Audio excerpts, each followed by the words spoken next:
The conflict between Russia and Ukraine has resulted in significant damage, and this magnificent and terrifying battle frequently drags on for a very long time. What impact does the war have on Russia's populace? How has the war affected Russia's population? In this video, we'll provide you the justifiable responses. But before we start, please like and subscribe to the channel and then sit back and relax. For protesting the war, more than 6,000 individuals have been jailed in Russia. Over the past week, oppositions to Russia's invasion of Ukraine has grown on a global scale. Numerous governments have imposed economic penalties, provided Ukraine with military assistance, and denounced the attacks since February 23rd, when Kremlin's tanks started moving towards the neighboring country. However, the rejections extends beyond borders. Since many weeks ago, many groups of people have been protesting in some of Russia's major cities, including Moscow and St. Petersburg, as shown in videos and pictures posted on social media. Over 6,000 individuals have been detained in Russia for participating in protests since the invasion started on February 24th, according to data from the human rights monitoring organization's OVD Info. According to Vitaly Shevchenko, editor-in-chief of the BBC Media Monitoring System for Russia, protests in the nations are utterly unheard of, and those who participate in them run many hazards.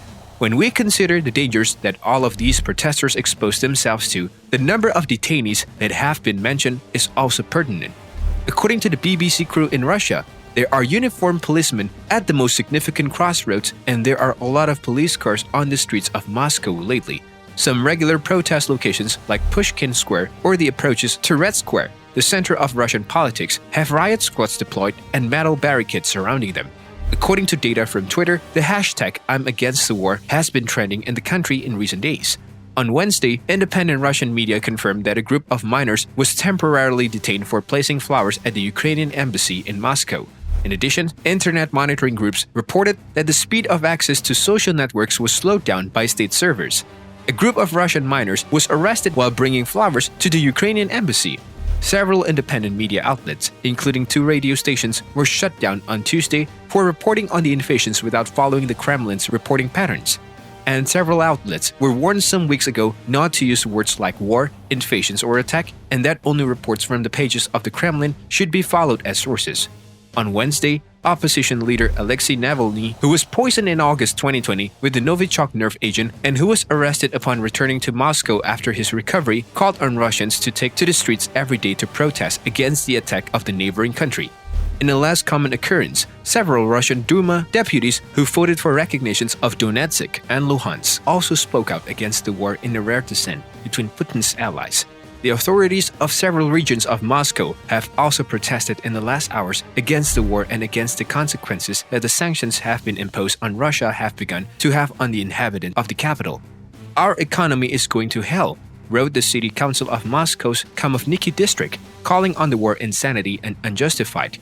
Conditions of Russian artists and oligarchs. Several well-known Russian musicians from pop stars to soprano Anna Netrebko have cancelled performances at home and abroad. Netrebko has even said he is withdrawing temporarily. Kirill Savchenko and Alexander Sukhareva, 2 plastic artists who were scheduled to represent Russia at Venice Biennale in April, stated that they would not be attending. They said in a statement that art has no place when civilians are killed by missiles, when Ukrainians seek refuge in buildings, and when Russian protesters are subdued.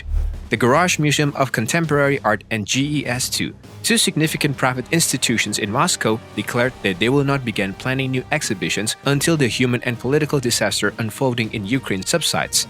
And on Wednesday, Yelena Osipova, a well-known artist and survivor of World War II and the Leningrad siege, was detained in St. Petersburg, according to multiple videos posted on social media.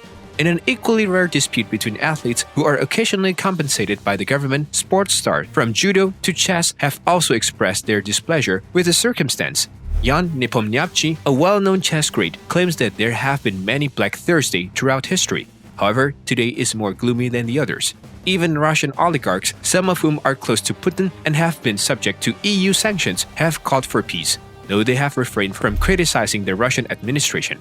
This is the case with Mikhail Friedman, Oleg Deripaska, and Roman Abramovich, owner of the Chelsea Soccer Club, who declared on Wednesday that he would sell the team and donate the proceeds to charities for all the victims of the war in Ukraine. The Chelsea owner's daughter, Sofia Abramovich, 27, also posted an unusual anti-war rant on her Instagram.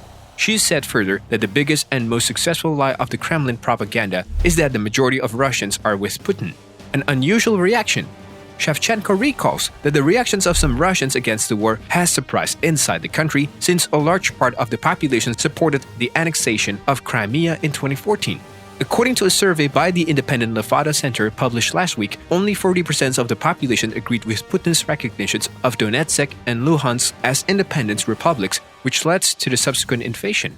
However, another poll published this week by the state-owned Russian Public Opinion Research Center indicated that 68% of the population supported the decisions to carry out the special military operations, as Putin called it, at the start of the invasion. 22% were opposed and 10% had difficulty answering. As of Wednesday, the petitions against the war in Ukraine posted in Russian on the Change.org platform had more than 1 million signatures. However, Sergei Goryashko, a BBC correspondent based in Moscow, noted that a sizable portion of the Russian populace, mostly young people or intellectuals, are among those who have spoken out against the war. The journalist further said that he would estimate that more than half of the populace still accepts the current state media narrative.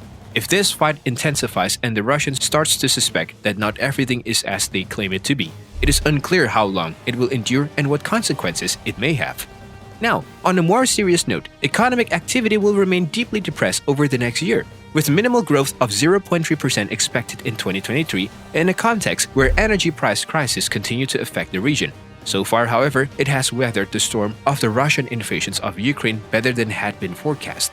Regional output is now projected to contract by 0.2% this year, reflecting higher than expected growth in some of the region's largest economies and the prudent expansion of economy-era stimulus pandemic programs carried out by some governments. Currently, the Ukrainian economy is expected to contract by 35% this year, although the economic activity is marked by the destructions of productive capacity, damage to agricultural land, and reduced labor supply as that. According to estimates, more than 14 million people have been displaced. According to recent estimates by the World Bank, the recovery and reconstruction needs in the social, productive, and infrastructure sectors amount to at least $349 billion. That is more than 1.5 times the size of the economy of pre-war Ukraine in 2021. According to Anna Berde, World Bank Vice President for the Europe and Central Asia region, Russia's invasion of Ukraine has unleashed one of the world's largest human displacement crises and has caused severe damage to human and economic life. Ukraine continues to need enormous financial support as the war continues unnecessarily, and also for recovery and reconstruction projects that could be launched quickly. The world economy remains weakened by the war due to major disruptions in trade and food and fuel price shocks, which are contributing to rising inflation and tightening global financial conditions. Activity in the euro area, the main economic partner for emerging markets and developing economies in Europe and Central Asia, has deteriorated sharply in the second half of 2022 due to difficulties in supply chains, the increase in financial tensions, and the decrease in consumer and business confidence. The most damaging effect of the invasion, however, are rising energy prices amid deep cuts in Russia's energy supply. If this information interests you, kindly let us know to get more videos. If you enjoyed this video, don't forget to hit like, the subscription button, and the notification bell to get notified when new videos are uploaded from this channel. Please share your thoughts about how is war changing Russia's population in the comment section below. Thank you.